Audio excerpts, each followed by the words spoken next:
Welcome back. I'm Sarah, and if you're here, you already know how my husband's affair was caught on a hidden camera left by a stranger named Margaret.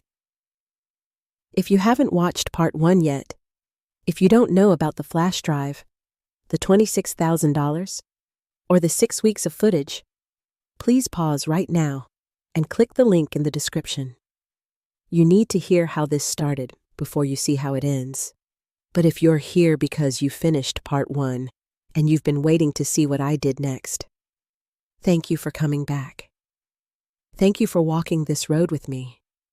Before we continue, take a breath with me.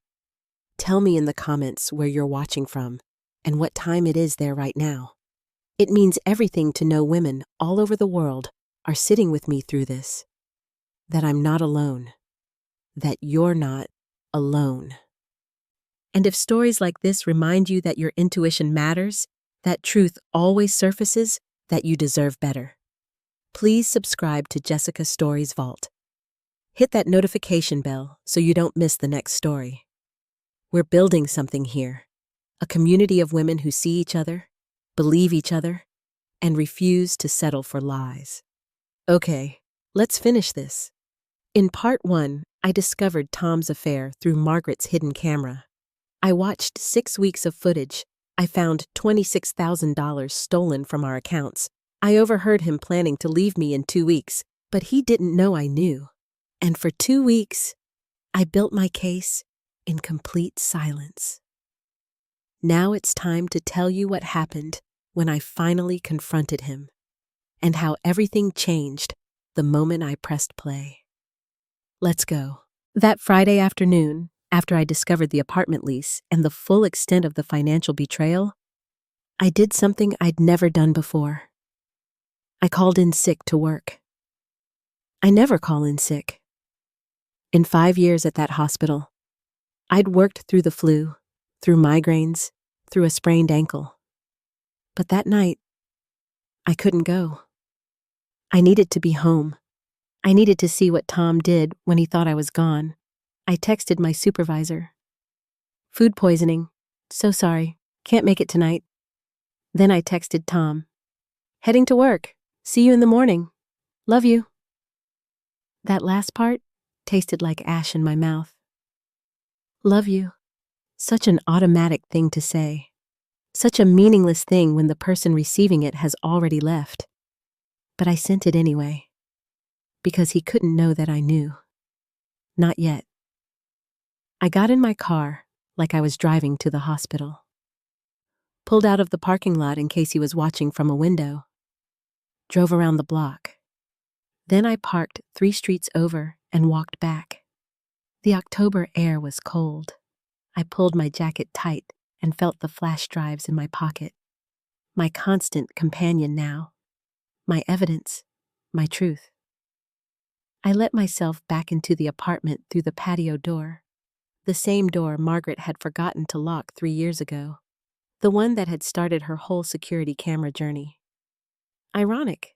The apartment was empty. Tom was still at work. The girls were at my mom's for a sleepover. I'd arranged it the day before, back when I thought I just needed a quiet shift at work. Not a surveillance mission in my own home. I went to our bedroom, changed out of my scrubs into comfortable clothes. Dark colors, so I could blend into shadows if needed. Then I waited. I sat in Emma's room with the door cracked, lights off.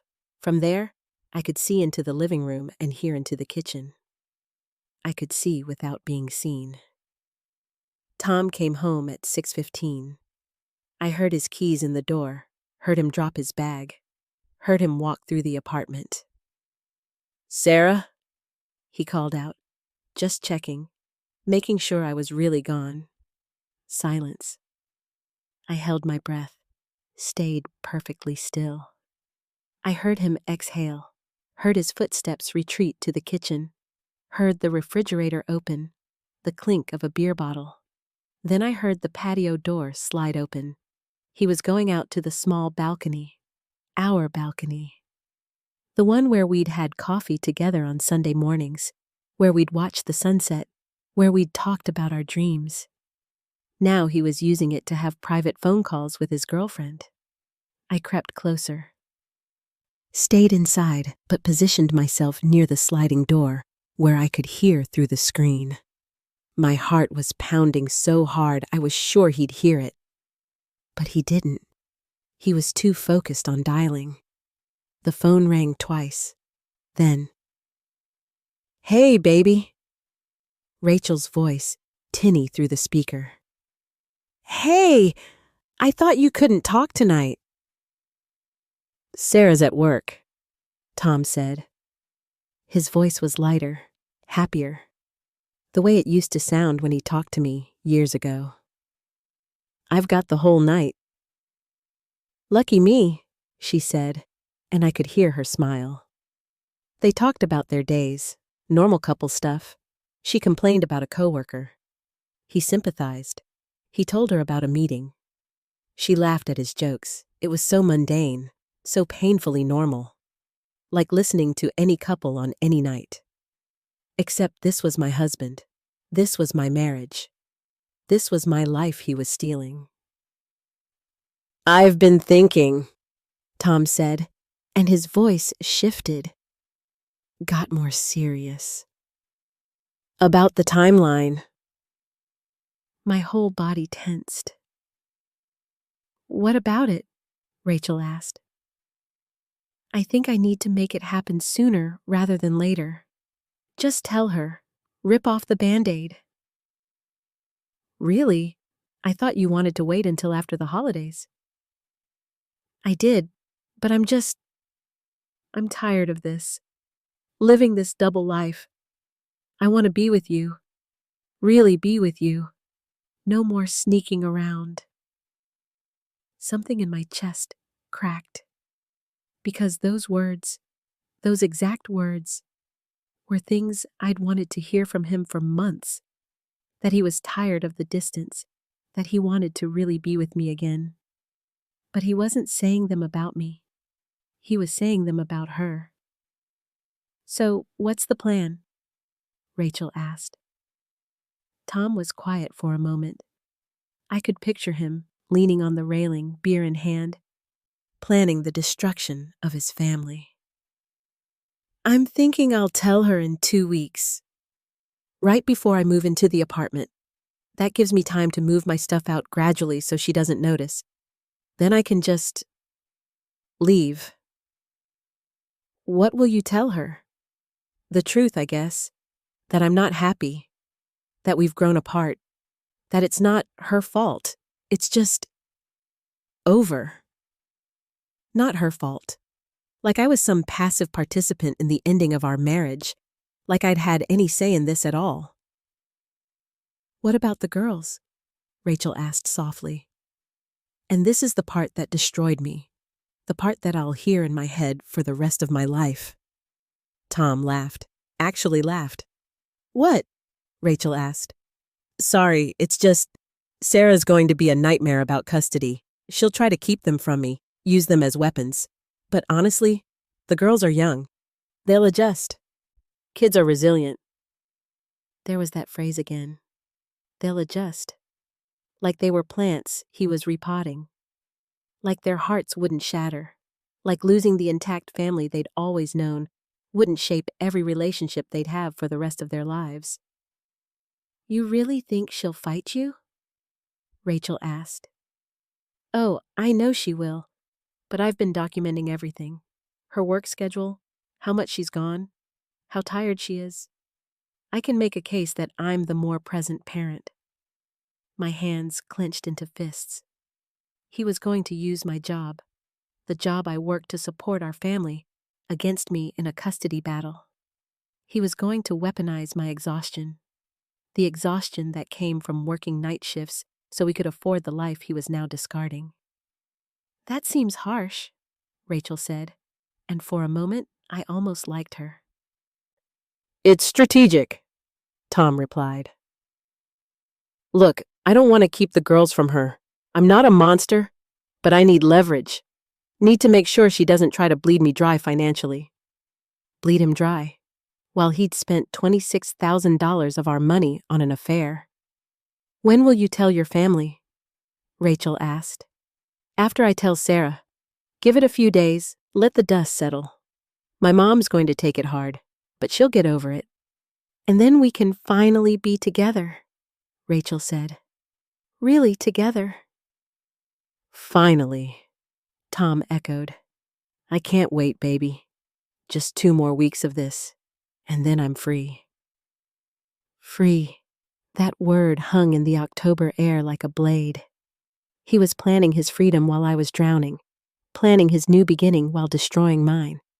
They talked for a few more minutes, made plans to meet that weekend. He told her he'd make up an excuse. What are you going to tell Sarah this time? Rachel asked. I'm thinking I'll say my brother needs help moving. She knows he just bought a house, so it'll be believable. She won't question it. She's too tired to care anyway. They both laughed. My exhaustion, my sacrifice, was a joke to them. A convenient excuse. A way to manipulate me. I stood there in the darkness of my daughter's bedroom, listening to my husband laugh about lying to me, and something inside me didn't just break. It crystallized, hardened, turned to steel. He thought I was too tired to notice, too beaten down to fight, too trusting to question. He thought he could use my love against me, my dedication, my belief in our family. He thought I was weak. But here's what he didn't know. Here's what he'd forgotten in his rush to build his new life. I was a nurse. I'd held dying patients' hands and fought death itself. I'd made impossible decisions under pressure. I'd learned to compartmentalize, to strategize, to survive, and I was a mother. I'd walked through fire for my daughters. I'd sacrifice anything for them, including my pride, my comfort, my desire to confront him right now and scream until my voice gave out. Because Margaret was right. I needed a plan, a real one, and now I had a timeline. 2 weeks until he planned to tell me. 3 weeks until he planned to move out. Which meant I had 2 weeks to build my exit strategy. 2 weeks to document everything, secure a lawyer, protect my assets, and prepare for the custody battle he was already planning. 2 weeks to become the version of myself who could walk away with my head high and my daughters protected. I heard him end the call. Heard him come back inside. Heard him settle onto the couch Margaret's camera had captured his betrayal on, and turn on the TV. I stayed in Emma's room for another hour. Didn't move, barely breathed. Just listened to him living his normal evening, completely unaware that everything had changed. At 8:30, I crept back out through the patio door, walked to my car, drove around until 8:45 a.m., my normal return time after a night shift. Then I came home. Tom was making coffee in the kitchen. He turned when I walked in, smiled that familiar smile. Hey, babe, how was your shift? I looked at him, really looked at him, saw the man I'd loved for 12 years, the father of my children, the person I'd built my entire adult life around, and I saw a stranger. It was rough, I said, which wasn't a lie. I'm exhausted. Go sleep, he said gently. I've got everything handled here. I've got everything handled, like he was doing me a favor, like he was the hero of this story. I went to our bedroom, got into bed, stared at the ceiling, and I smiled, because he had no idea what was coming. No idea that while he'd been planning his escape, I'd been gathering evidence. While he'd been moving money, I'd been tracking every dollar. While he'd been preparing his freedom, I'd been preparing my defense. He thought he had 2 weeks to set up his new life. I had 2 weeks to destroy his plan. 2 weeks to build a case so airtight, so documented, so strategically perfect that when I finally confronted him, he'd have nowhere to hide. 2 weeks to transform from victim to victor. And when those 2 weeks were up, when he sat me down with his rehearsed speech about how it's not you, it's me, and we've grown apart, I'd be ready. I'd have divorce papers, a lawyer, financial records, video evidence, a separate bank account, a plan for the girls, every strategic piece in place. And he'd realize, too late, that he'd made one critical mistake. He underestimated me, thought my exhaustion was weakness, thought my trust was naivety, thought my love made me blind. But love doesn't make you blind. Betrayal makes you see clearly. If you've ever had to pretend everything was fine while planning your escape, while smiling through dinner and saying I love you, and acting normal when your whole world was ending, drop a below. You're not alone. This is one of the hardest things we do. This performance, this survival. That night at dinner, the dinner I made after pretending to sleep all day, Tom told me about his day, about work, about nothing. And I asked questions, smiled, acted interested. "Oh, by the way," he said casually, "my brother might need help moving in a couple weeks. Would you be okay if I spent a weekend helping him?" I looked at him across the table, our daughters between us, eating pasta, innocent and happy. "Of course," I said. "Family's important." He smiled, relieved. "Thanks, babe. You're the best." And while he sat there, pleased with his lie, comfortable in his deception, I was already 10 steps ahead. Because in 2 weeks, when he sat me down to end our marriage, I'd be the one with the power. I'd be the one with the truth, and I'd be the one walking away on my terms, not his. But first, I had work to do. The next 2 weeks were the longest of my life, and the loneliest, because here's what people don't tell you about discovering betrayal. The worst part isn't the discovery itself. It's the days and weeks after, when you have to live with the person who betrayed you and pretend you don't know. It's eating breakfast across from them, kissing them goodbye, asking about their day, all while carrying the weight of their lies like stones in your chest. But I did it, every single day, because I had a plan. The morning after I overheard Tom's phone call with Rachel, I woke up and did something I'd never done before. I made a list, an actual physical list on paper, not on my phone where Tom might see it, not on our shared computer. I bought a small notebook, kept it in my car. And I started documenting everything like I was charting a patient at the hospital. At the top of the first page, I wrote, Operation Exit Strategy.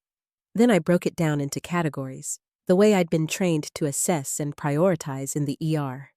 Immediate actions. This week, consult with attorney, secure separate bank account, make backup copies of all evidence, document current assets and debts, short-term actions, next 2 weeks, continue evidence collection, build financial safety net, research custody laws, prepare emotionally for confrontation, long-term actions, after confrontation. Execute divorce plan, establish custody arrangement, rebuild life with girls, healing, and therapy. Looking at it laid out like that, clinical and organized, made it feel manageable. Like I wasn't falling apart, I was strategizing. The first thing I did was find an attorney. I used my lunch break at the hospital, called from my car in the parking lot where no one could hear. 3 attorneys. 3 free consultations. I asked each the same questions. If my husband is planning to leave and use my work schedule against me in a custody battle, what do I need to document? If he spent marital assets on an affair, can I recover that in a divorce? How do I protect myself financially before filing? The third attorney, a woman named Patricia Chen, was the one who really got it. She'd been through her own divorce, she told me. She understood. You need 3 things, Patricia said. Documentation of the affair, documentation of financial misconduct, and documentation that you're a present, capable mother despite your work schedule. I have the first 2, I told her. Video evidence and bank records. There was a pause. Video evidence? Of the affair? Security camera footage. 6 weeks of conversations with her. And he doesn't know you have this? No. Patricia's voice changed, got sharper, more focused. Sarah, this is huge. This changes everything. With this kind of evidence, you have leverage, real leverage. We talked for 45 minutes. She walked me through California's no-fault divorce laws, explained that while the affair itself wouldn't impact the divorce, the financial misconduct absolutely would. He spent marital assets on an affair. That's called dissipation of assets. The court can order him to pay that back to you as part of the settlement, $26,000. He could be ordered to pay it back. But here's what you need to do right now, Patricia continued. Don't confront him. Don't tip your hand. Open a separate account, redirect your income, and start building your own financial foundation. The moment you confront him, he might try to drain everything else. I'd already opened the account, already redirected my next paycheck. I was ahead of the game. Good, Patricia said when I told her. You're thinking clearly.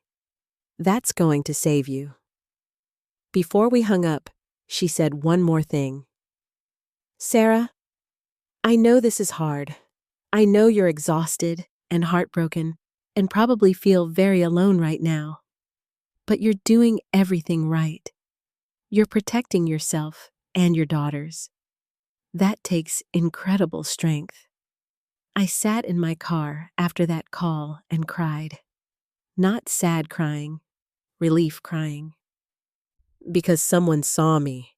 Someone validated that I wasn't crazy, wasn't overreacting, wasn't being vindictive. I was being smart. Over the next week, I moved methodically through my list.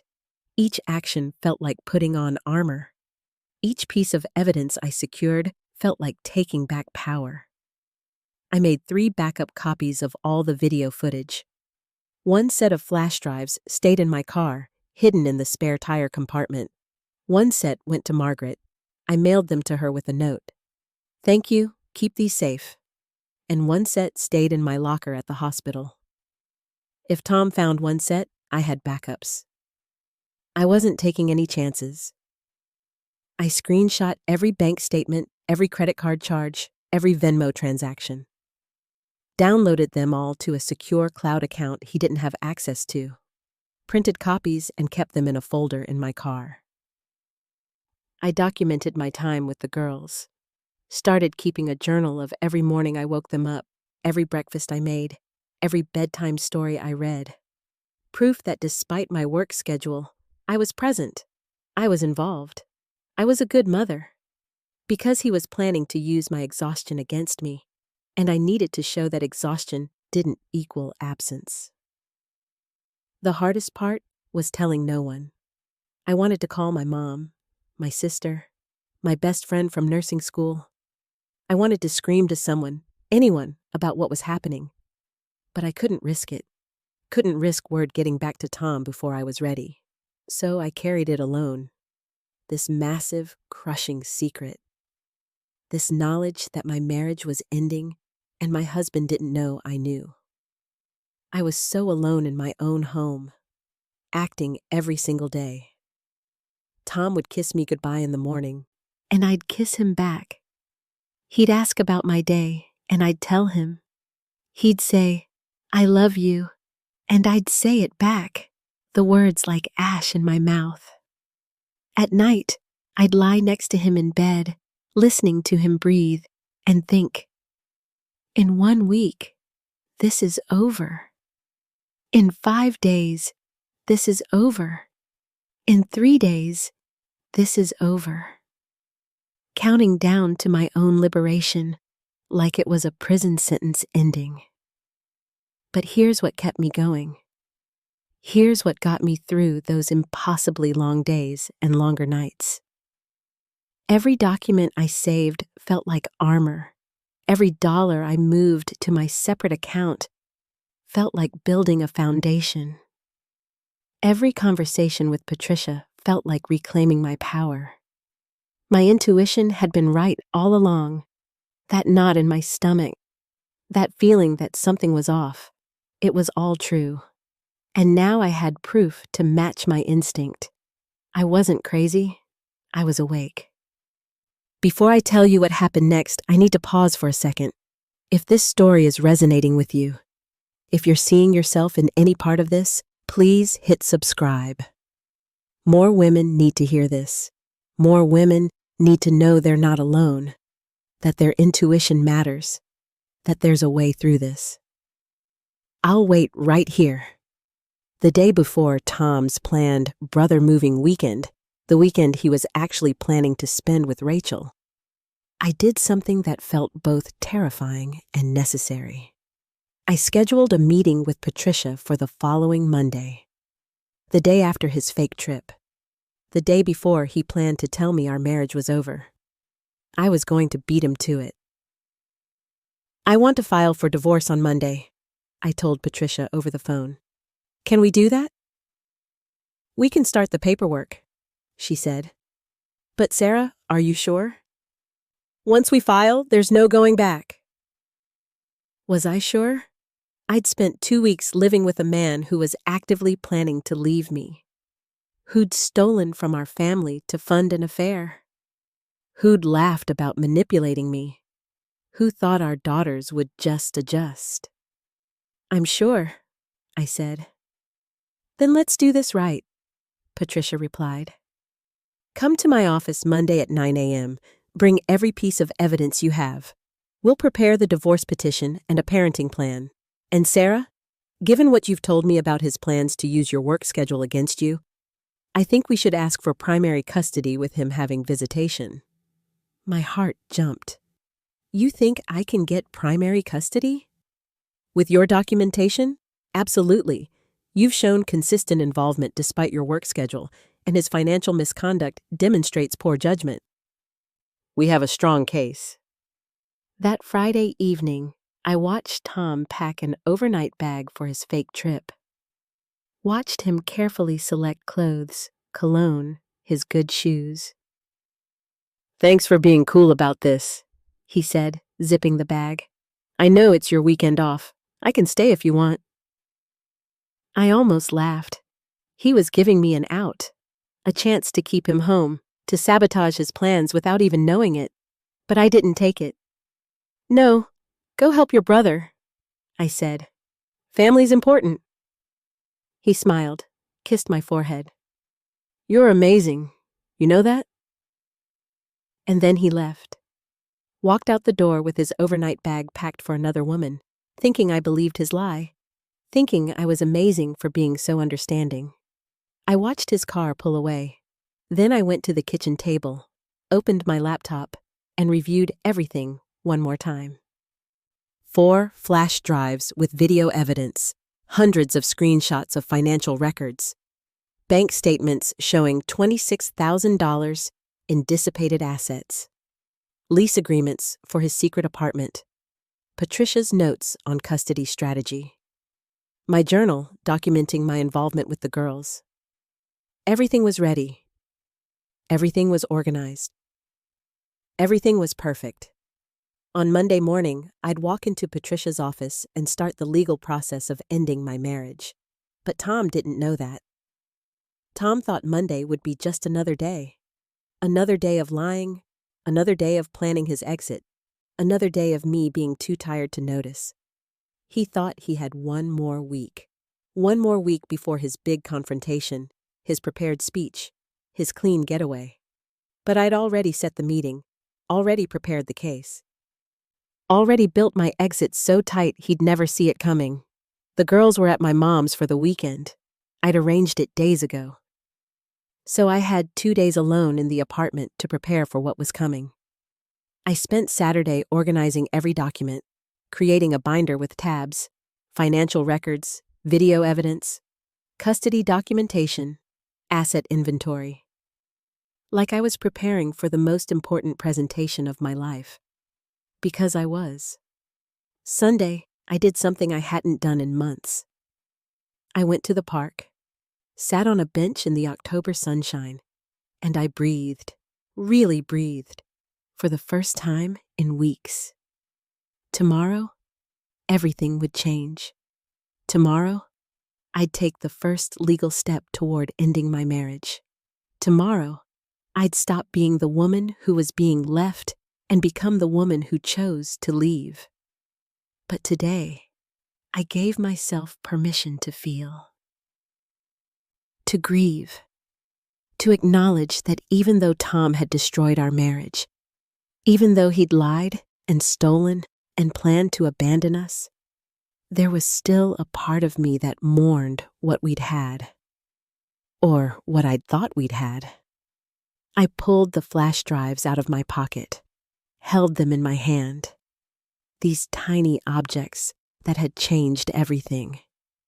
Evidence, truth, power. Tomorrow, I'd walk into Patricia's office with these in my hand and divorce papers ready to sign. Tom would come home from his weekend with Rachel, thinking he'd gotten away with it, thinking he had another week of deception ahead of him. And 2 days after that, when he sat me down with his rehearsed speech about how we've grown apart and it's not working anymore, I'd have a surprise waiting for him. One he never saw coming. But first, Monday morning. First, the meeting that would end my marriage, on my terms, not his. I went home, made dinner for one, went to bed early, and for the first time in 2 weeks, I slept soundly because I knew something Tom didn't know. The game had changed, the rules had shifted, and I was about to win. Monday morning, I walked into Patricia's office at 9 a.m. sharp with my binder of evidence and 4 flash drives in my pocket. We spent 3 hours going through everything, every video, every bank statement, every piece of documentation I'd collected over the past 2 weeks. Patricia looked at me across her desk when we finished. "Sarah, this is one of the most thoroughly documented cases I've ever seen. He won't have a leg to stand on." "When can we file?" I asked. "I can have the papers ready by Wednesday, but..." She paused. "Have you thought about confronting him first? Giving him a chance to do this cooperatively before we serve him?" I had thought about it. I'd thought about nothing else all weekend. "What are the benefits?" I asked. "If he agrees to terms now, custody, asset division, support, we can do an uncontested divorce. Faster, cheaper, less traumatic for everyone, especially the girls. And if he doesn't agree, then we serve him and it gets ugly. Court battles, custody evaluations, the whole thing." I thought about Emma and Lily, about protecting them from as much ugliness as possible, about ending this with as much dignity as we could salvage. "Okay," I said. "I'll confront him first. Give him the chance to do this the easy way." Patricia slid a folder across the desk. "Divorce petition, parenting plan, financial disclosures. Everything's filled out. If he agrees, he signs. If he doesn't, we file Thursday morning."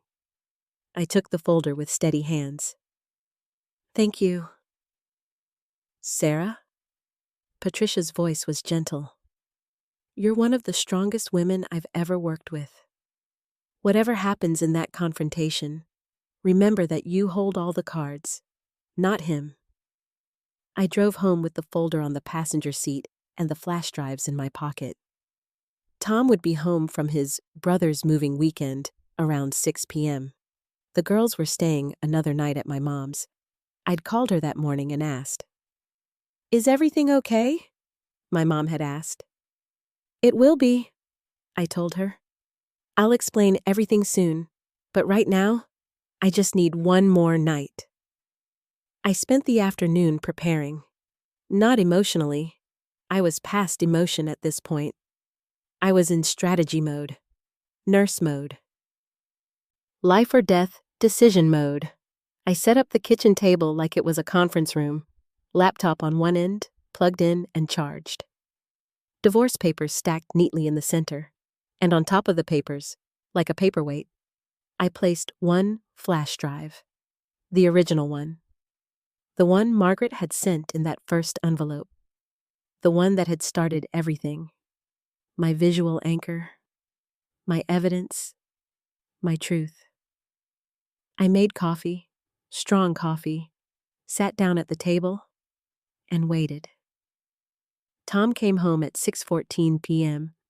I heard his key in the lock, heard him drop his bag in the entryway, heard him call out, "Sarah? Girls?" "Kitchen," I called back.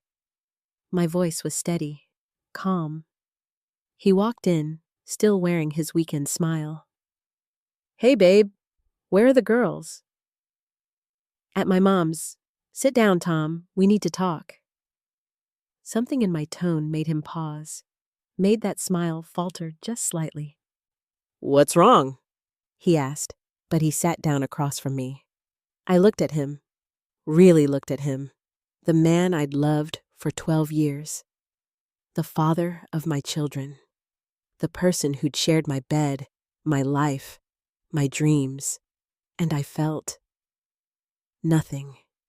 No anger, no heartbreak, no rage, just a preternatural calm that settled over me like armor.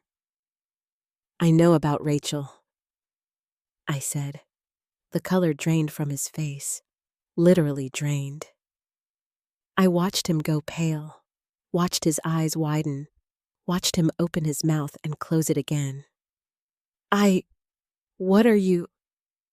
"I know about the affair," I continued, my voice never wavering. "I know about the apartment you leased. I know about the $26,000 you've spent on her. I know about your plan to leave next week. I know everything." He was shaking his head, denial mode activated. "Sarah, I don't know what you think you know, but—" I turned the laptop around, pressed play on a 30-second clip. His voice filled the kitchen. "I love you too, baby. I can't wait to be with you. Really be with you." His face on the screen, smiling at Rachel through a video call.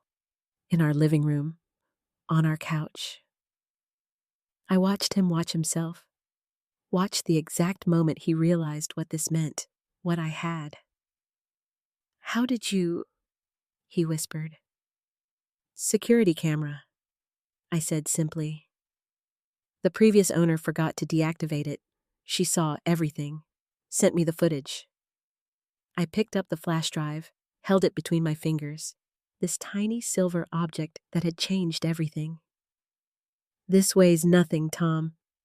But it's heavier than 12 years of marriage, isn't it?"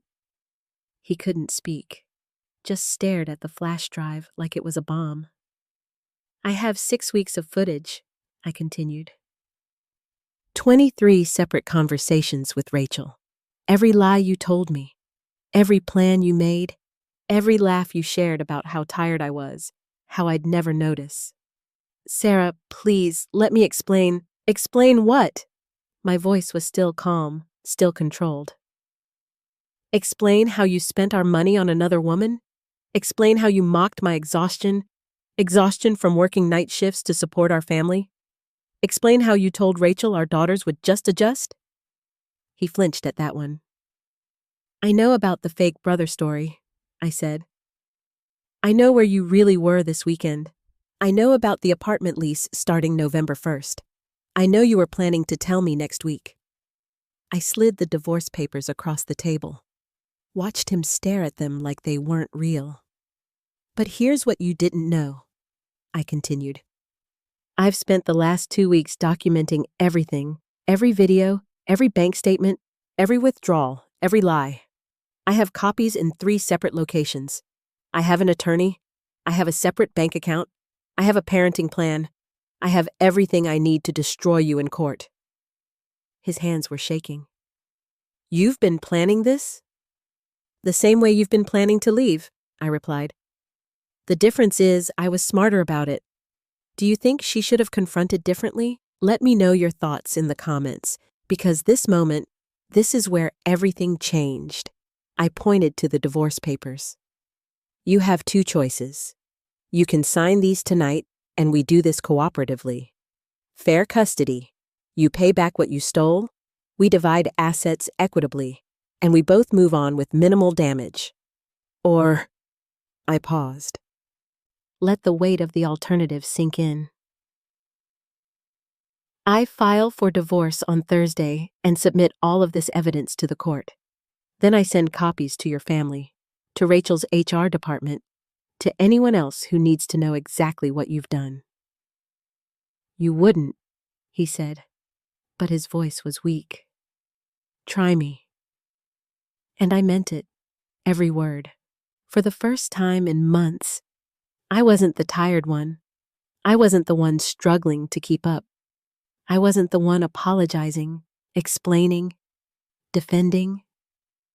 He looked exhausted, defeated, like the weight I'd been carrying had suddenly transferred to him. This is blackmail, he said weakly. No, I corrected. This is consequences. You made choices. Now you get to choose how public those consequences become. He tried to rally, tried to fight. What about the girls? You'd really drag them through a court battle? That's up to you, I said. You can sign these papers tonight, and we can co-parent like adults. Or you can force us into court, where a judge will hear about how you dissipated marital assets, plan to use my work schedule against me, and said our daughters would just adjust to their family imploding. His face crumpled. You recorded that? Margaret recorded it. I just watched. He put his head in his hands, started to cry, real tears running down his face. I'm sorry, he choked out. I'm so sorry. I never meant for it to go this far. I never meant to hurt you. But I felt nothing. Not sympathy, not satisfaction, not anger, just calm. You're not sorry you did it, I said quietly. You're sorry you got caught. He tried to explain then, tried to justify. Told me about how disconnected he'd felt, how Rachel made him feel alive, how he'd convinced himself I didn't care anymore. I let him talk. Let him empty himself of excuses and justifications and self-pity. And when he was done, I said, Are you going to sign the papers, or do I call Patricia in the morning? He looked at the divorce petition. Read through it with shaking hands. The custody arrangement, 50-50, shared holidays.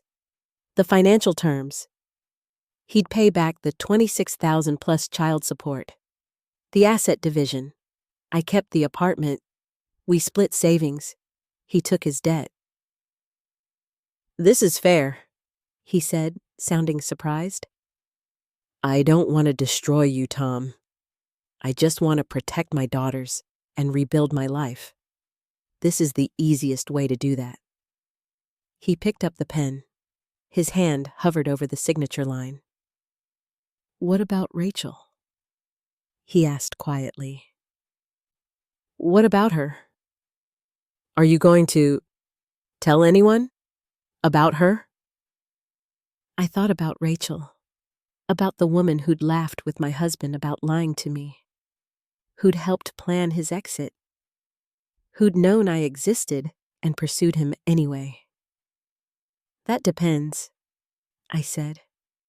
If you sign these papers tonight and honor these terms, Rachel's problem is Rachel's. I have no interest in her life. But if you fight me, if you make this ugly, then everyone knows everything. He signed. Right there, at our kitchen table, with the flash drive sitting between us like a witness. I watched him sign away our marriage with surprisingly steady strokes. Watched him initial every page. Watched him date it. October 14th, 2024, the day our marriage officially ended. When he finished, he pushed the papers back to me. What happens now? You pack some things and leave tonight. Stay with your brother.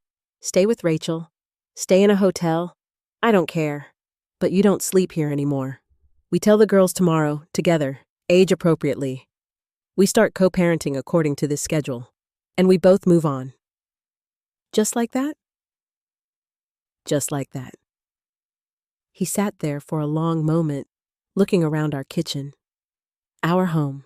The life he'd chosen to destroy. For what it's worth, he said, I really am sorry. I know, I said. And I did. I believed he was sorry. Sorry it ended this way. Sorry he'd been caught.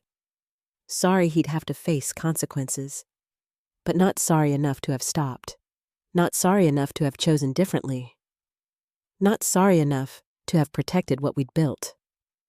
He went to our bedroom, packed a bag, came back out 20 minutes later with a suitcase and a broken expression. At the door, he turned. You were always too good for me, you know. I know, I said again. And then he left. I sat at the kitchen table alone, the signed divorce papers in front of me, the flash drive in my hand. And I didn't cry, didn't scream, didn't collapse. I just breathed. Deep, full breaths that filled my lungs completely. It was over. The lying, the pretending, the carrying this massive secret. All over. I'd confronted him with calm I didn't know I possessed. I'd reclaimed my power. I'd protected my daughters. I'd won. Not in a vindictive way. Not in a way that destroyed him. But in a way that preserved my dignity and secured our future. I looked at the flash drive one more time before putting it away. Evidence. Truth. Power. It had given me everything I needed to walk away on my terms. And now, the real work would begin. Telling the girls. Starting over. Building a life on the other side of betrayal. But that night, alone in the apartment that was finally just mine, I felt something I hadn't felt in months. Peace. After Tom walked out that Monday night, I sat at the kitchen table for a long time. Just sat there, staring at the signed divorce papers, feeling absolutely nothing and everything at once. The apartment was so quiet. No TV in the background. No footsteps. No breathing that wasn't my own. Just silence. And in that silence, I started to feel it. Not sadness, exactly. Not relief, either. Something else. Something that felt like grief mixed with freedom. Loss mixed with clarity. The marriage was over. Really, truly over. I called my mom at 9:30 p.m. Can you keep the girls one more night? I'll explain everything tomorrow when I pick them up. Sarah? What's happening? Her voice was tight with worry. Tom and I are getting divorced. He moved out tonight. The girls and I are going to be okay, but I need one more night to process before I see them. There was a long pause, then, oh, honey, I'm so sorry. Do you want me to come over? I thought about it, about having my mom there, about not being alone, about letting someone take care of me for once. But I said no. I need to sit with this by myself first. But thank you. I love you. I love you too, sweetheart. Call me if you change your mind. I hung up and looked around the apartment. Our apartment. My apartment now. Everything looked the same. The couch where he'd told Rachel he loved her. The kitchen table where we'd eaten 1,000 family dinners. The hallway where Emma and Lily ran and played and laughed. Same space. Completely different life. I got up and walked through each room, seeing it with new eyes. This was mine now. Mine and my daughter's. A space where we could heal, rebuild, start over. No more lies, no more pretending, no more walking on eggshells, wondering if tonight would be the night he'd tell me it was over. Because it was already over. And I was the one who'd ended it. On my terms. I slept that night in the guest room. Couldn't bring myself to sleep in our bed. Not yet. That felt like something I'd need to work up to. Or maybe just get a new bed entirely. But I slept. Deeply. For the first time in weeks. The next morning, I woke up to 17 missed calls and 32 text messages. All from Tom. I made coffee first. Needed caffeine before I dealt with whatever spiral he'd gone into overnight. Then I sat down and started reading. The first few texts were apologetic. "I'm so sorry. I never meant for this to happen. Please, can we talk?" Then they got desperate. "Sarah, please, we can work through this. I'll end things with Rachel. I'll do anything." Then angry. "You ambushed me. This isn't fair. I deserve a chance to explain." Then bargaining. "What about the girls? Don't they deserve parents who tried everything?" And finally, at 3:47 a.m. "You're right. I'm sorry. I'll honor the terms. Please don't send the videos to anyone." That last one made something twist in my stomach. Not guilt, but recognition. He wasn't sorry about the affair. Wasn't sorry about the lies or the stolen money or the pain he'd caused. He was sorry about the consequences. Sorry that I had evidence. Sorry that his actions might actually catch up with him. I texted back one sentence. "The terms stand. We tell the girls today, 2 p.m. at the apartment." He responded immediately. "Okay." I spent the morning cleaning, scrubbing counters that were already clean, organizing closets that didn't need organizing, anything to keep my hands busy while my mind raced. How do you tell your 8-year-old and 6-year-old that their family is ending? How do you explain betrayal and lies in age-appropriate language? How do you protect them from the ugliness while still honoring their right to truth? I called Patricia at 10 a.m. "We're telling the girls today. Any advice?" "Keep it simple," she said. "Mom and Dad love you very much, but we've decided we're better as friends living in separate homes.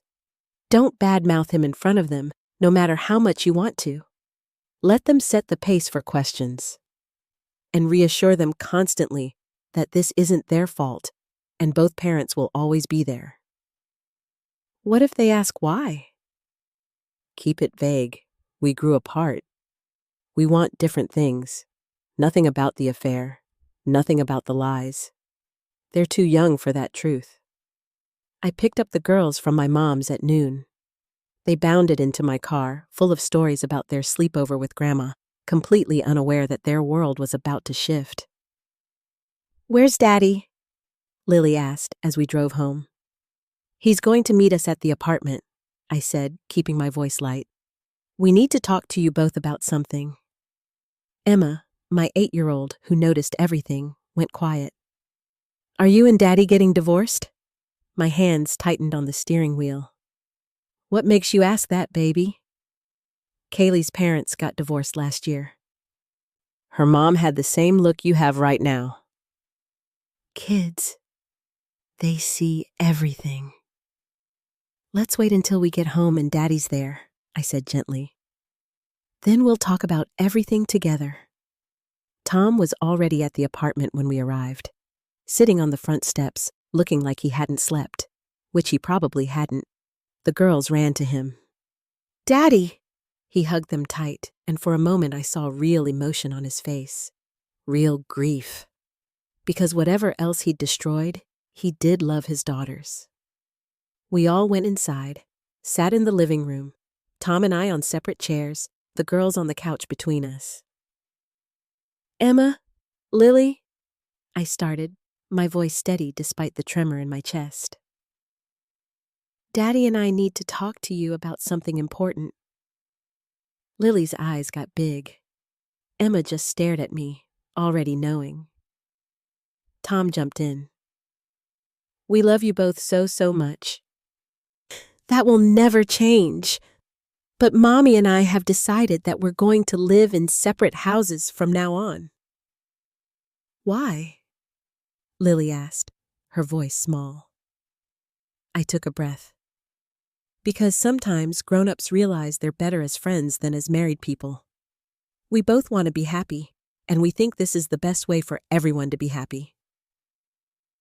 Where will Daddy live? Emma asked. I'm going to get my own apartment, Tom said. Not far from here. And you'll stay with me some nights and with Mommy some nights. You'll have bedrooms at both places. But we won't all be together anymore? Lily's eyes were filling with tears. And that's when it hit me. Really hit me. What we were doing to them. These two innocent little souls who'd done nothing wrong but were losing their intact family anyway. I moved to the couch, pulled both girls into my lap. You're right, baby. We won't all live together anymore. And that's sad, and it's okay to be sad about it. But we'll both still be your parents. We'll both still love you exactly the same. Nothing about that changes. Is it my fault? Emma whispered. My heart cracked. No, absolutely not. This has nothing to do with you or Lily. This is about Mommy and Daddy and decisions we made. You two are perfect, and you're loved, and this is not your fault. Tom was crying now, actually crying. I'm so sorry, girls.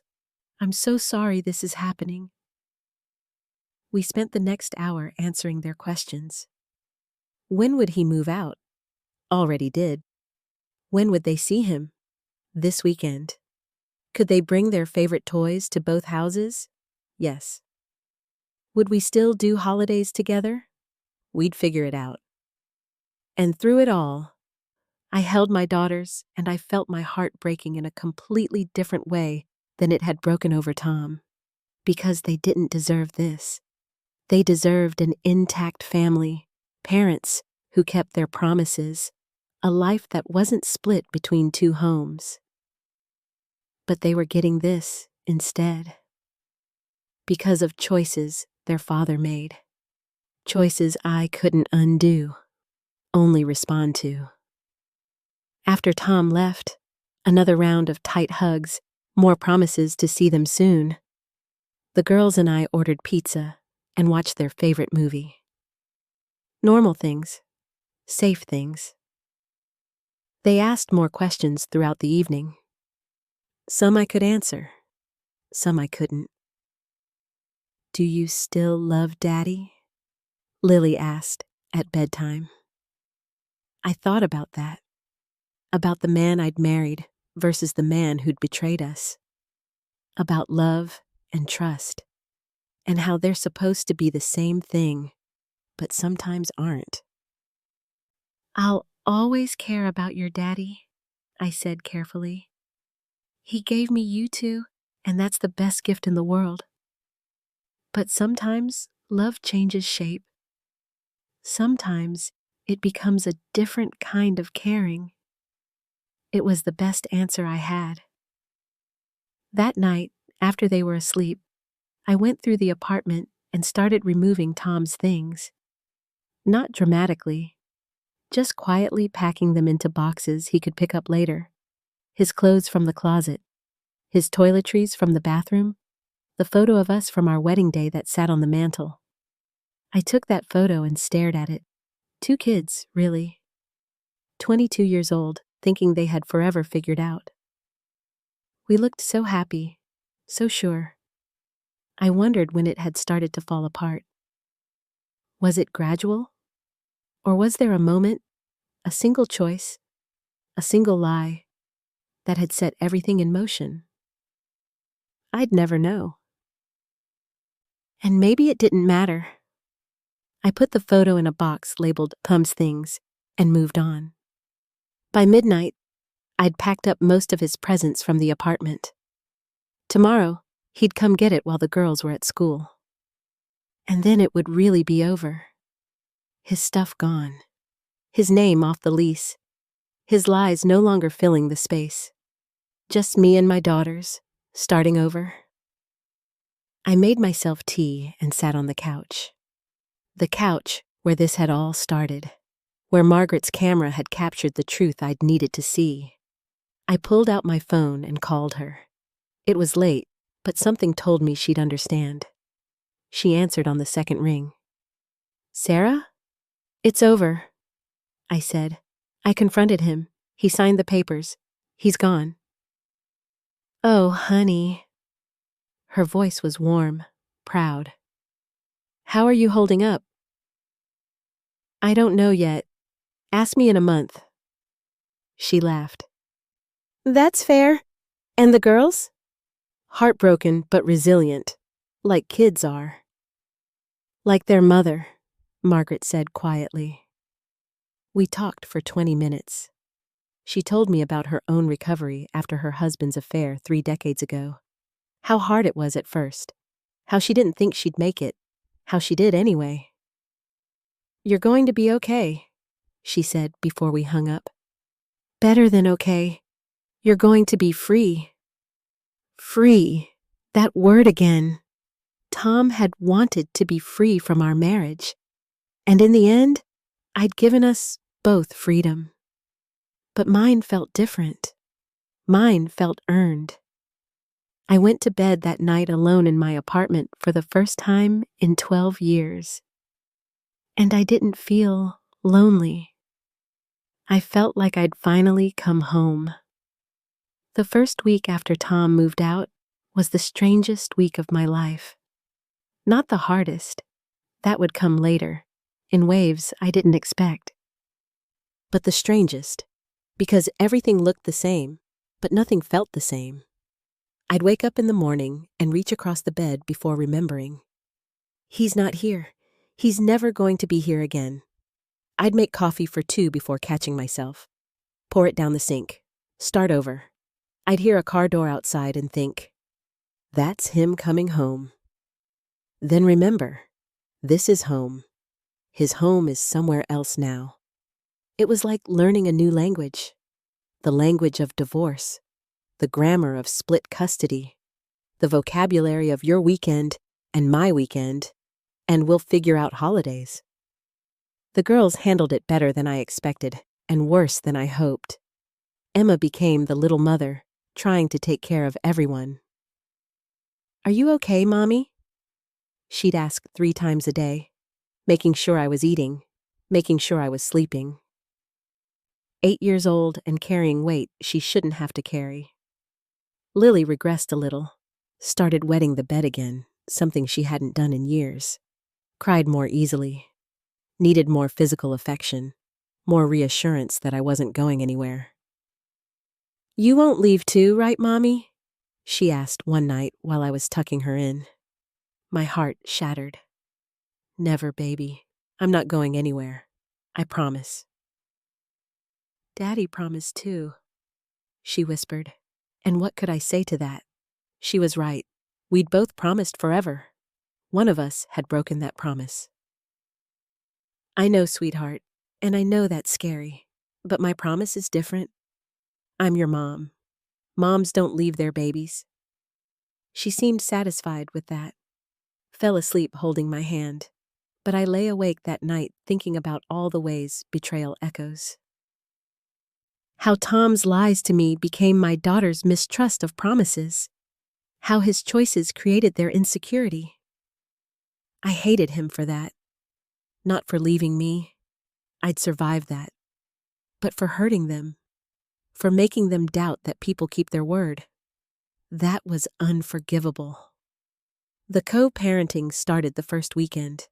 Tom picked up the girls Friday at 6 p.m., our first exchange. He knocked on the door, wouldn't use his key anymore, which I appreciated. I opened it with the girls' overnight bags already packed. "Hi," he said. Awkward, uncertain. "Hi." I handed him the bags. "They've got everything they need. Lily's had some nightmares, so if she wakes up scared, just hold her. Emma's been asking a lot of questions about why this happened. I've kept answers age-appropriate, and I'd appreciate if you did the same." He nodded, looking relieved that I was being civil. "Thank you for being, reasonable about this." I almost laughed. Reasonable. As if I had a choice. As if blowing up at every exchange would help anyone, especially our daughters. "This isn't about you and me anymore," I said quietly. "It's about them." The girls came running, backpacks bouncing. "Daddy!" I watched them leave with him. Watched my babies walk out the door for a weekend at a place I'd never seen, with a father who'd proven himself capable of profound deception. And I had to trust that he'd keep them safe. Had to trust that despite everything he'd destroyed, he was still a good dad. The apartment felt massive that weekend, empty, echoing. I'd planned for this. Signed up for a yoga class Saturday morning. Coffee with my coworker Jennifer Saturday afternoon. Phone call with Margaret Sunday morning. Anything to avoid sitting alone with the silence. The yoga class was terrible. I spent the entire hour crying in child's pose while the instructor pretended not to notice. But coffee with Jennifer was good. I told her everything. The whole story, start to finish. The camera, the affair, the confrontation, the divorce. She sat there, mouth open, coffee getting cold. "Sarah," she finally said.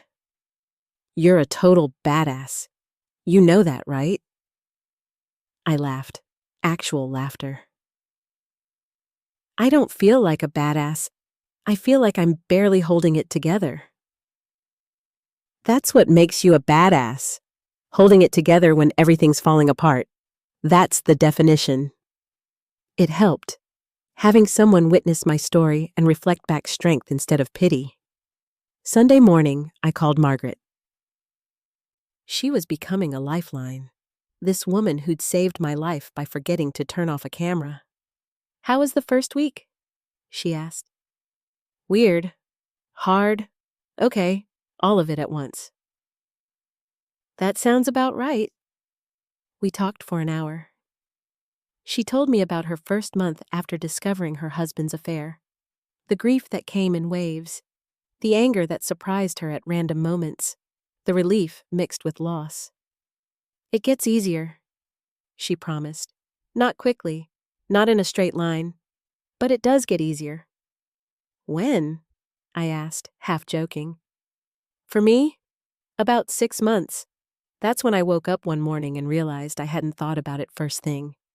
That's when I knew I was going to be okay. 6 months. I could do 6 months. By week 2, I'd established a routine. Work, girls, therapy.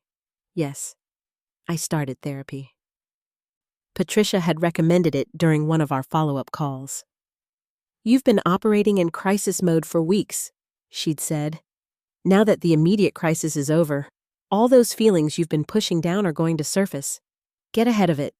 So I found a therapist. Dr. Chen. No relation to Patricia, but equally wonderful. In our first session, she asked me what I wanted to work on. "I don't know," I said honestly. "How to be okay, I guess?" "Let's start smaller," she said. "How about we work on who you are outside of wife and mom. That hit me hard, because I'd been a wife for 12 years, a mom for 8. I'd been a nurse for longer, but even that felt like an identity wrapped around taking care of others. Who was I when I wasn't taking care of someone? We started unpacking that. It was harder than I expected. Week 3 brought an unexpected development. Tom's affair imploded. I got a text from him. "Can we talk?" "Not about us. Something else." We met at a coffee shop, neutral territory. The girls were at school. He looked terrible, exhausted, defeated. "Rachel's husband found out," he said without preamble. I blinked. "Rachel's married?" He nodded miserably. "Separated, but yeah. Her husband saw charges on their joint credit card, hotel rooms, restaurants. He put it together." And? I didn't feel sorry for him, but I was curious. "He called my work, talked to HR, made a complaint about Rachel and me having an inappropriate relationship that started when we were both still married." "Oh. What happened?"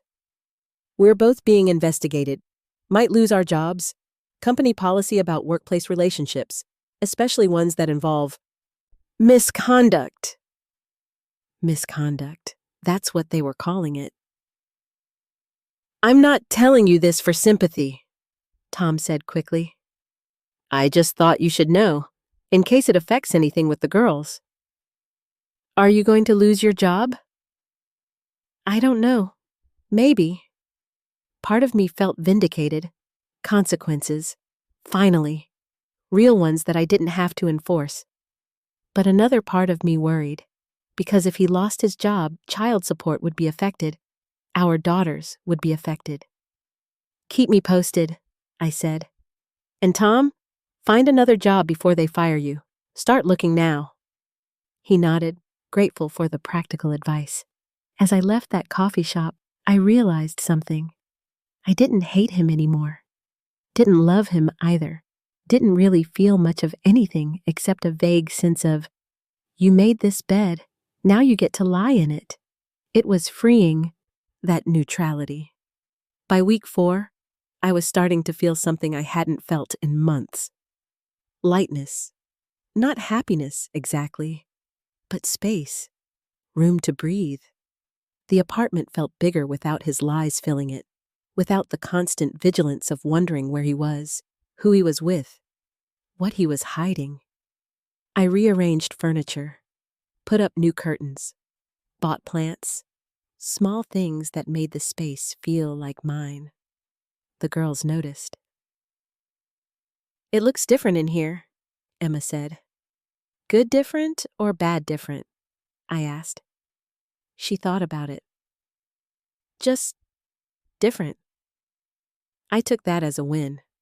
One night, about a month after the separation, I was doing dishes when I realized I'd gotten through an entire day without thinking about Tom, without wondering what he was doing, who he was with, whether he regretted anything. An entire day where he didn't live in my head. It felt like freedom. I called Margaret that night. "I think I'm going to be okay." "Of course you are," she said. "You were always going to be okay. You just needed time to see it." My daughters were okay too. Still adjusting, still processing, still had hard days. But they were resilient, adaptable, loved. Emma stopped asking if I was okay quite as often. Started playing again instead of parenting. Lily's nightmares decreased. She still crawled into my bed some nights, but less frequently. They were healing. Slower than I wanted, faster than I feared. And I was healing too. In therapy, in yoga classes, in phone calls with Margaret, in coffee dates with Jennifer, in quiet mornings alone with my coffee, learning who I was outside of wife, outside of the woman who'd been betrayed, outside of the pain, learning that I was more than what had happened to me. 1 month turned into 2, then 3, then 4. Tom's affair with Rachel ended. Mutual decision after the workplace investigation. He moved into his apartment alone. Started dating someone new eventually. I didn't ask details and he didn't volunteer them. We co-parented. Awkwardly at first, then with increasing ease. Kept conversations focused on the girls. Maintained boundaries. Did what worked. The divorce was finalized in January. 4 months from confrontation to official end. I got a copy of the decree in the mail. Sat at my kitchen table, the same table where I'd confronted him, and read through it. Petitioner: Sarah Mitchell. Respondent: Thomas Mitchell. Grounds: irreconcilable differences. Custody: joint legal and physical. 50-50 schedule. Support: as agreed. Assets: as divided per settlement. It was over. Officially. Legally. Completely. I put the decree in a folder, filed it away. Then I pulled out the flash drives. All 4 of them. The evidence that had saved me. I looked at them for a long time, these small silver objects that had changed everything. Evidence. Truth. Power. They'd given me everything I needed, protected me, armed me, set me free. But I didn't need them anymore. I put 3 of them in an envelope and mailed them back to Margaret. Thank you for caring, I wrote. These belong with you. The 4th one, the original, the one from that first envelope, I kept. Not because I needed the evidence, but because I needed the reminder. That intuition matters. That truth always surfaces. That strength lives in places you don't expect until you need it. 6 months after I'd first received that envelope in the mail, I stood in my kitchen making coffee on a Saturday morning. The girls were at Tom's for the weekend. I had yoga in an hour, coffee with Jennifer after. A quiet evening planned with a book I'd been wanting to read. My life. Not the life I'd planned, not the life I'd thought I was building, but mine. And as I stood there, sunlight streaming through the windows, coffee brewing, apartment peaceful and light and free of lies, I realized something. I'd survived. More than survived. I'd rebuilt. And the woman standing in this kitchen was someone I actually liked. Someone strong and strategic and resilient.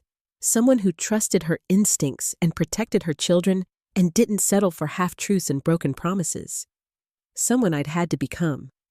But someone I was proud to be. 6 months ago, this kitchen had been the site of my world ending. Now it was the site of my new beginning. And everything, absolutely everything, had changed. I'm standing in my kitchen right now. The same kitchen where this story started 6 months ago. The same kitchen where I opened that envelope and watched my world shatter.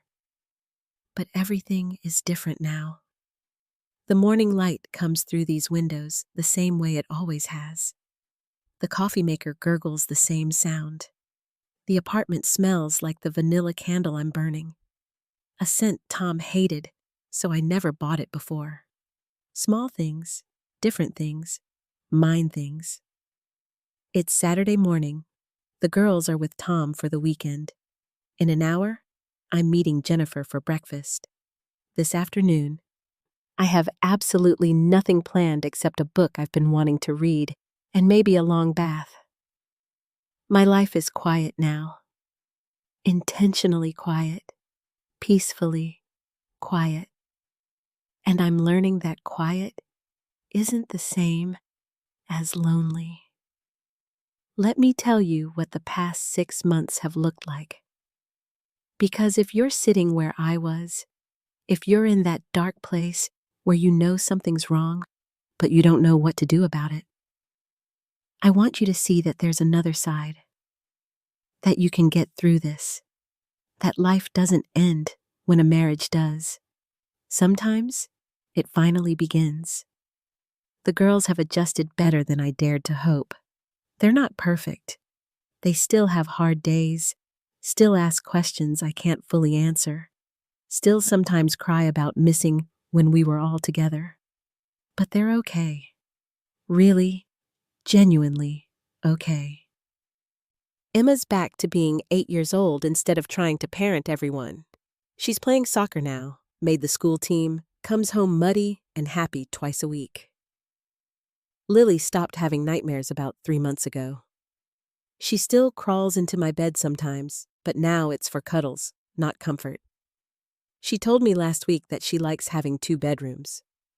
It's like having 2 houses, she said, and both of them are home. Out of the mouths of babes. Co-parenting with Tom has settled into something functional. Not friendly, exactly, but civil, respectful, focused entirely on the girls, which is how it should be. He did lose his job, found another one within a month, lower pay but stable. The child support adjusted accordingly. We worked it out without lawyers, without drama. Because at the end of the day, we both want the same thing, healthy, happy daughters, and we can give them that even if we can't give them an intact marriage. I heard through mutual friends that he and Rachel didn't last, that she went back to her husband, that Tom's dating someone new now. I don't ask details. It's not my business anymore, and honestly, I don't care. That neutrality still surprises me sometimes. How completely I've moved from love to hate to nothing. Just co-parent. Just the father of my children. Just someone I used to know. My therapist, Dr. Chen, says that's healthy. That moving through all the stages, shock, anger, grief, acceptance, and landing on neutral is actually the goal. You're not numb, she explained. You've just processed. You're not carrying it anymore. And she's right. I'm not carrying it. I carried it for weeks. That weight of betrayal, of broken trust, of shattered dreams. It was so heavy I could barely breathe some days. But slowly, through therapy and time and countless conversations with Margaret and my mom and Jennifer, and even my daughters in their innocent way, I started putting it down. Not forgetting, not excusing, just releasing. Releasing the anger that was poisoning me. Releasing the questions that had no good answers. Releasing the fantasy of who I thought he was, and accepting the reality of who he actually is. And in releasing all of that, I found space. Space to breathe. Space to heal. Space to discover who I am outside of Tom's wife. I'm still a mom, still a nurse, but I'm also becoming other things. I'm the woman who takes yoga classes and actually focuses on the breathing instead of crying in child's pose. I'm the woman who says no without guilt when someone asks me to work an extra shift I don't want to work. I'm the woman who bought a bright blue couch, bright blue, because I liked it and I didn't have to compromise with anyone's opinion. I'm the woman who's learning, slowly, to trust her intuition again. To honor that knot in the stomach, that whisper that says something's off. To never again gaslight herself out of what she knows to be true. That's the biggest lesson from all of this. The one I wish I could go back and tell myself 6 months ago, or 6 years ago, or maybe on my wedding day. Your intuition is not your enemy. Your gut feeling is not paranoia. That discomfort, that unease, that sense that something isn't right. That's your soul trying to protect you. Listen to it. I ignored mine for months, explained it away. Convinced myself I was being crazy, jealous, exhausting. And all that time, my intuition was right. It was trying to save me, trying to wake me up. trying to tell me what I already knew, but was too scared to admit. If you're listening to this story right now and you feel that knot in your stomach, if something in your relationship feels off, but you keep telling yourself you're imagining things, please hear me. You're not imagining it. You're not crazy. You're not paranoid. You're awake. And being awake is the first step to being free. I still have the flash drive, the original one from that first envelope. For months, I kept it in a drawer, couldn't decide what to do with it. Throw it away? Keep it? Give it back to Margaret? Then last week, I was reorganizing my closet and I found this small wooden box. It was a gift from my grandmother years ago. Beautiful carved wood with a tiny lock. And I realized that's where it belongs. I put the flash drive inside, added a copy of the divorce decree, added a photo of me from 6 months ago, exhausted, heartbroken, barely holding it together, and a photo from last week, smiling, healthy, whole. I wrote on the inside of the lid, evidence of my strength, not evidence of his betrayal, not evidence of the affair or the lies or the pain, evidence of what I survived, what I endured, what I overcame. That flash drive isn't about him anymore. It's about me. It's proof that I trusted my instincts, that I gathered evidence, that I protected my daughters, that I walked away with dignity, that I chose myself. The box sits on my closet shelf now. I don't open it, don't need to look at it, but I know it's there. A reminder that I'm stronger than I ever thought possible. Stronger than the exhaustion. Stronger than the gaslighting. Stronger than the betrayal. Strong enough to rebuild. I talked to Margaret last week. Our weekly calls have become something I look forward to. This bond between two women who understand each other in a way most people can't. "How does it feel?" she asked. 6 months out? I thought about it, really thought about it. "It feels like I can breathe again," I said. "Like I've been holding my breath for years and I finally remembered how to exhale." She laughed. "That's exactly it. That's exactly how it feels to tell the truth after living a lie." And here's the thing. I was living a lie. Not the lie I was telling. The lie I was being told. The lie that everything was fine. That we were fine. That I was being paranoid and unreasonable and too tired to see clearly. That lie was suffocating me. And I didn't even realize it until it was gone. Now, 6 months later, I know what peace feels like. Real peace. Not the performance of peace. Not the everything's fine mask I wore for so long. Actual peace. Quiet mornings. Honest conversations. A life without walking on eggshells. Am I dating? No, not even thinking about it. This time is for me, for healing, for rediscovering who I am when I'm not trying to save a marriage or recover from betrayal. Maybe someday, maybe not. Either way, I'm okay. Because here's what I've learned. I don't need someone else to complete me.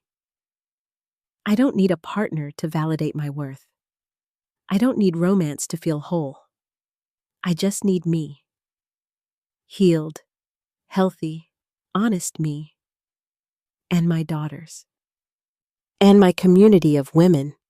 Margaret, Jennifer, Dr. Chen, my mom, my sister, and countless others who've held me up when I couldn't stand on my own.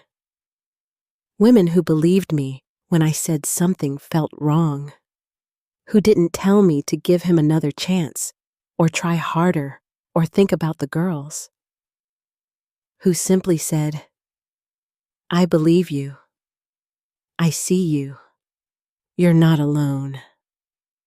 That's the real story here. Not Tom's betrayal. That's his story to carry.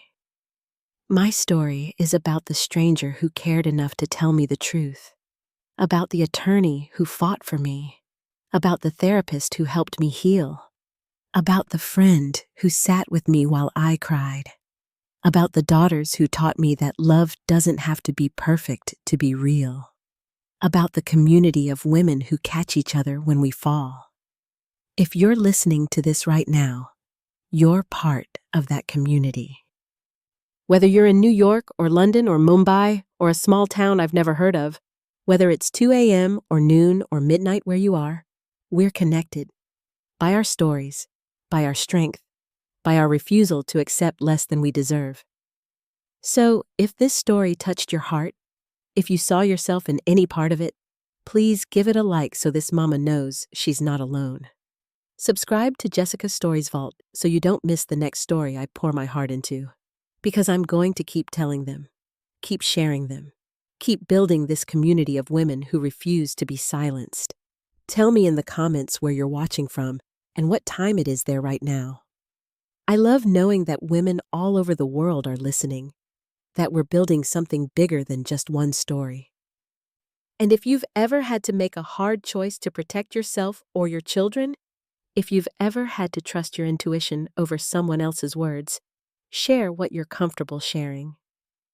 Your story might be exactly what another woman needs to hear to feel less crazy, less alone. Before I go, I want to ask you one question. Take a moment to really think about it, then share your answer in the comments. Which part of this story felt closest to your own life? Was it the intuition you ignored, the gaslighting that made you doubt yourself, the moment of discovery, the strategic planning, the confrontation, the healing? Tell me, because your story matters just as much as mine. And remember this, if you're in that dark place right now, if you're carrying a secret or living with a lie or questioning your own instincts, you're not crazy. You're not paranoid. You're not asking for too much. You're asking for the bare minimum: honesty, respect, fidelity, partnership. And you deserve every bit of that. Trust your gut. Document everything. Protect your peace. Build your community. And remember that sometimes the universe sends you exactly what you need in the strangest ways, like a forgotten camera, or a stranger's kindness, or a flash drive in an envelope. The truth always finds a way. Thank you for walking this journey with me. Thank you for listening. Thank you for being here. I see you. I believe you. You're not alone.